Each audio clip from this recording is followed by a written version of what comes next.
Bom, esse vídeo de hoje é uma lembrança para a gente daqueles pilares que são importantes. Quando a gente estiver interpretando a Bíblia, algumas coisas precisam ser irremovíveis dentro do nosso processo. Lembra que a gente falou que a interpretação bíblica é ciência, precisa de uma lógica organizada. A gente precisa, então, definir alguns pilares que a gente não vai se mover deles, que vão sustentar não somente a interpretação, mas a aplicação bíblica daquilo que nós estamos estudando. E a primeira coisa que eu preciso entender é que a Bíblia é divinamente inspirada por Deus. A gente já viu alguma coisa disso sobre isso em bibliologia. A Bíblia é inspirada por Deus, portanto a Bíblia é a palavra de Deus. A autoria dela, a gente sabe que a autoria dela é divina. Quem foi que inspirou os autores? Foi o Espírito Santo.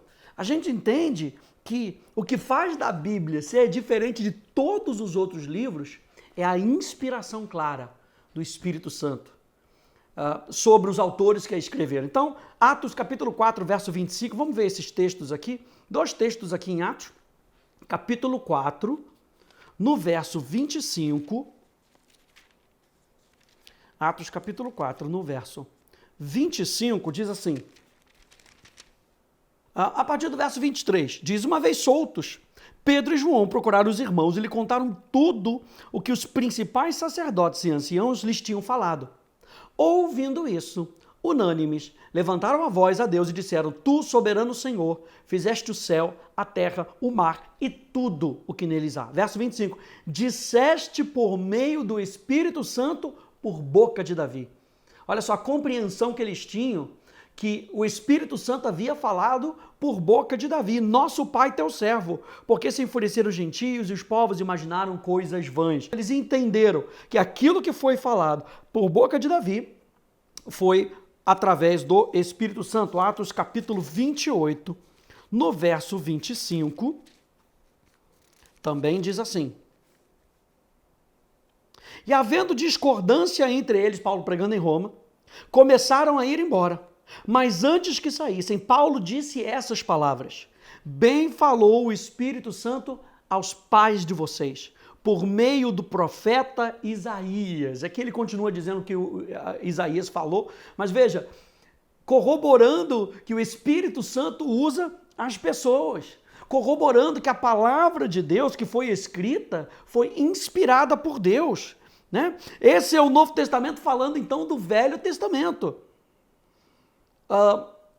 Paulo falando, Pedro falando, né, sobre Davi, sobre Isaías. A gente sabe que a Bíblia foi escrita sobrenaturalmente. 2 Timóteo capítulo 3, verso 16 e verso 17 diz: toda a escritura é inspirada por Deus e útil para o ensino, para a repreensão, para a correção, para a educação na justiça, a fim de que o homem de Deus seja perfeito. E a palavra perfeito aqui, maduro, nos levará à maturidade e perfeitamente habilitado para toda boa obra. 2 Pedro 1, 20 e 21 diz: sabendo primeiramente isso, que nenhuma profecia da Escritura provém de particular elucidação, porque nunca jamais qualquer profecia foi dada por vontade humana.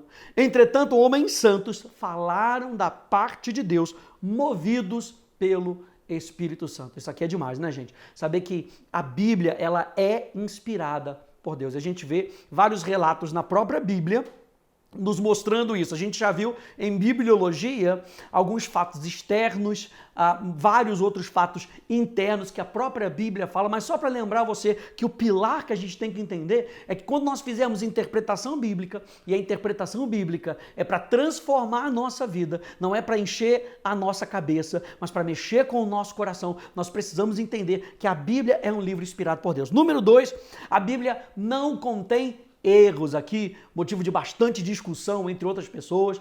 A Bíblia não contém erros. A Bíblia é inerrante, totalmente sem erros. A Bíblia, então, eu gostaria de dizer isso, não contém contradições significativas. O que são contradições? Uma contradição acontece quando nós afirmamos que duas ou mais coisas são verdade, quando essas coisas negam uma ou a outra. Por exemplo, se eu falar para você, nasci no Brasil, aí 5 semanas depois eu falo, nasci na China. São contradições que são contradições aparentes. Mas nós precisamos entender que a verdade não se contradiz. O que vemos muitas vezes são, às vezes, nomes, datas que não batem possivelmente por erro de tradução ou por erro de cópia. Você sabe que essa Bíblia que a gente tem na nossa mão é a cópia da cópia da cópia da cópia. Então ela vai passando de uma mão para outra e ela vai perdendo alguns nomes, algumas datas, elas começam a não bater. Uma figura de linguagem, muitas vezes usada num poema, parece não bater com algum trecho da Bíblia. Uma visão diferente do autor que escreve.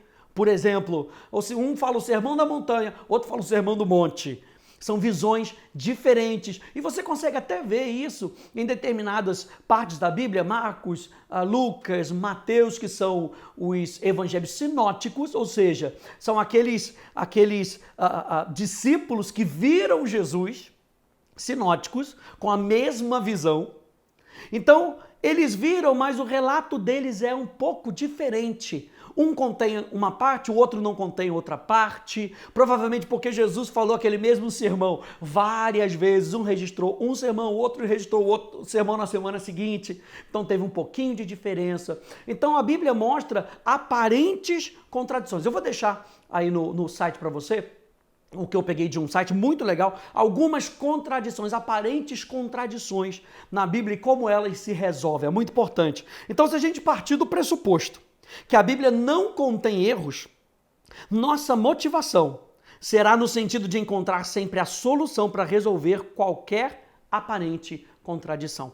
Quando a gente olha para um texto e a gente vê determinadas diferenças nele, ao invés de dizer, tá vendo, a Bíblia não fala de nada. Não, deixa eu entender porque que um fala assim e o outro fala assado.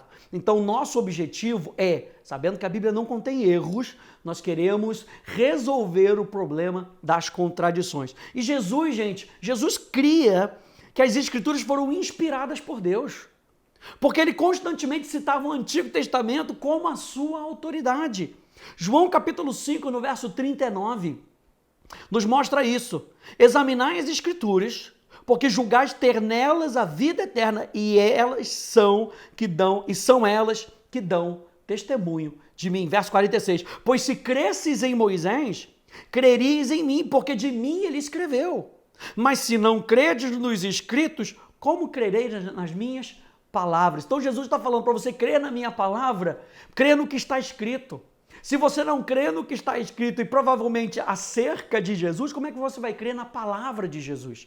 Né? Lucas capítulo 24, verso 44 nos mostra, estas são as palavras que eu disse a você enquanto ainda estava com você, que todas as coisas devem ser cumpridas, que foram escritas na lei de Moisés e nos profetas e nos salmos a meu respeito. Jesus cria que a palavra de Deus era inspirada por Deus. Então, só para lembrar aqui para você, que Jesus foi uniforme no trato das narrativas históricas do Antigo Testamento como registros fiéis dos fatos. Jesus não contava os registros do Antigo Testamento como se fossem historinhas. O Antigo Testamento é historinha. Jesus mesmo atestava que aqueles fatos eram verdade. Está aí na sua apostila, olha, sobre a literalidade de Gênesis 1, Gênesis 2, Jesus falava que era algo literal. Caim e o assassinato de Abel, Noé e o dilúvio, Abraão, Sodoma e Gomorra, sobre Ló, sobre Isaac e Jacó, sobre o maná, sobre a serpente do deserto, Moisés como sendo legislador, a popularidade dos falsos profetas e Jonas na barriga do grande peixe. Jonas na barriga do grande peixe era uma história. Não, Jesus cita a literalidade desse texto bíblico. A segunda coisa é que Jesus usou com regularidade as escrituras do Antigo Testamento como um componente tribunal de apelação nas suas controvérsias com os escribas e com os fariseus. O que isso quer dizer? Quando o ensinamento do Antigo Testamento era questionado, Jesus levantava o próprio Antigo Testamento e dizia, está escrito. E ele fez isso várias vezes. Olha, está escrito. Porque Jesus cria que o Antigo Testamento foi inspirado por Deus. Você vê em Mateus capítulo 4, Jesus, diante daquela situação no deserto contra Satanás, o que ele fez? Ele citou o Antigo Testamento. está escrito, está escrito, está escrito. Em João capítulo 10, no verso 35, olha só esse texto, diz assim, as escrituras não podem falhar, Jesus diz. Ou na versão fácil de ler diz, as escrituras são sempre verdade. Na Good News Translation diz, as escrituras são verdade para sempre. E na Bíblia a mensagem diz, as escrituras não mentem. Então aqui, só para você entender que o que você está interpretando nesse momento é o quê? É a verdade, é algo inspirado por Deus. Diante então de tais colocações, nós podemos afirmar que Jesus Cristo considerou as Escrituras como infalíveis, portanto, sem erros. É importante acrescentar que o mesmo Deus que inspirou os escritos do Velho Testamento é o mesmo que inspirou os do Novo Testamento. Porque tem gente que só diz, não, só vale o Novo Testamento. Gente, Jesus, o próprio Jesus validava o Antigo Testamento como escritura sem erro, infalível, inspirada pelo Espírito Santo. Então a gente pode citar aqui alguns exemplos. Jesus deixa isso muito claro quando declara aos seus discípulos em João capítulo 14, no verso 26, que o Espírito Santo lhes ensinaria todas as coisas e os faria lembrar de tudo quanto ele havia dito. E ele acrescenta em João capítulo 16, verso 13, que o Espírito os guiaria a toda a verdade. E nós já vimos em bibliologia que o Espírito e a palavra andam juntos. Isso é só para lembrar você que quando você estiver fazendo a interpretação da palavra, você precisa do Espírito Santo. Nós precisamos do Espírito Santo para interpretar a palavra de Deus. Então, por causa dessa realidade, os apóstolos reivindicavam os seus escritos, seus próprios escritos, como sendo palavra de Deus. E eles confirmavam determinados escritos uns dos outros, como sendo inspirados por Deus. Então, Pedro classifica as cartas de Paulo como escrituras, ao lado das demais. Paulo menciona Deuteronômio 25, verso 4.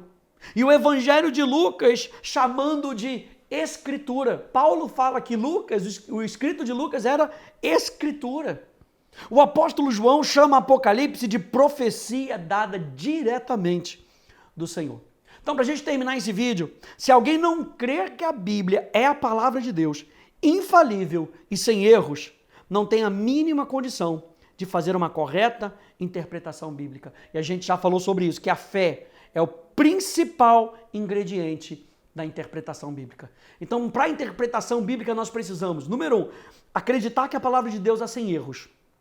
E se algumas contradições acontecerem, a gente vai tentar solucioná-las e não questionar a veracidade da Bíblia. Nós precisamos acreditar que o Espírito Santo inspirou e, portanto, aquele que inspirou vai nos ajudar a aplicar aquilo que nós estamos descobrindo. E número 3, nós precisamos da fé. E a fé, nós sermos persuadidos por aquilo que nós estamos lendo, por aquilo que nós estamos ouvindo. A fé vem por ouvir e ouvir a palavra de Cristo. Ao interpretar a Bíblia, ouça a palavra de Cristo no seu coração. A gente continua no próximo vídeo. Tchau, tchau.